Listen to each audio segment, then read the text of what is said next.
Pinatawag ako ni Boss Rick. Ginisa ako. Oh, bakit? Anong problema? I look terrible daw. Harvey naman. Ngayon mo lang ba nalaman yan?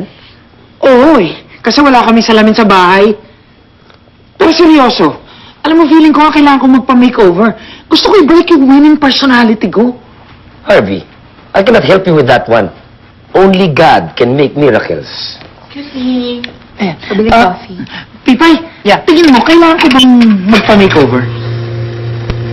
Good question. Sabi na sa'yo, Harvey.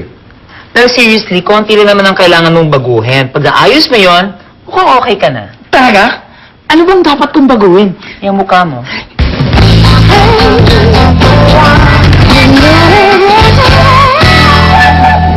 Amanda, you should see Harvey! Nabalitaan ko nga yung makeover Oh, nilagyan ko ng finishing touches, yun naman may taste. Uy, excited na ako makita yung finished product. Ang galing ng salon mo. Para akong si Ricky Reyes presenting Tumpak! Harvey! Harvey, is that you?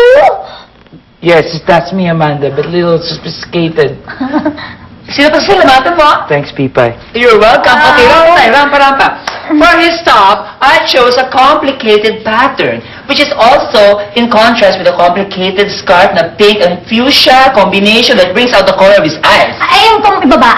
O para di mapansin na meron siyang bilbil, I chose a tight-fitting, flesh tone plaid pants. And notice the shoe. Yeah. Galing pa yan sa Europe, sa city mismo.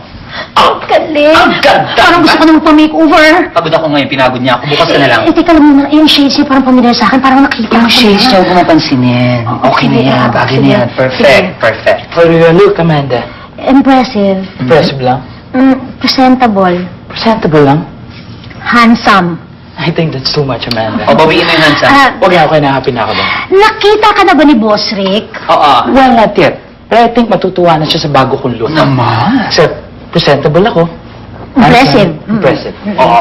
Mm-mm. You've got the look, darling. Go, go. Go kay Boss Rick. Go na, go na.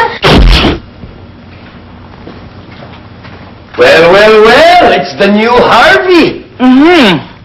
Nakausap mo na ba si Boss Rick? Aha. Nakita na ba niya ang bago mong forma? Aha. Hindi ba siya na-impress? He appreciated my work. Well, at least nakita niya that you tried to change your look. Ano ba problema? Yan ang problema. Ba't may pasa ka? Sakit. Pagkatapos akong purihin ni Boss Rick, sinapak ako. Eto si Pipay pahamaki. Yung eyeglasses pa lang yung pinahiram sa akin, matagal na nawawalang eyeglasses ni Boss Rick. Bubugbugin ko yung Pipay na at sisiguraduhin kung kakailanganin niya magpa-makeover. Pipay!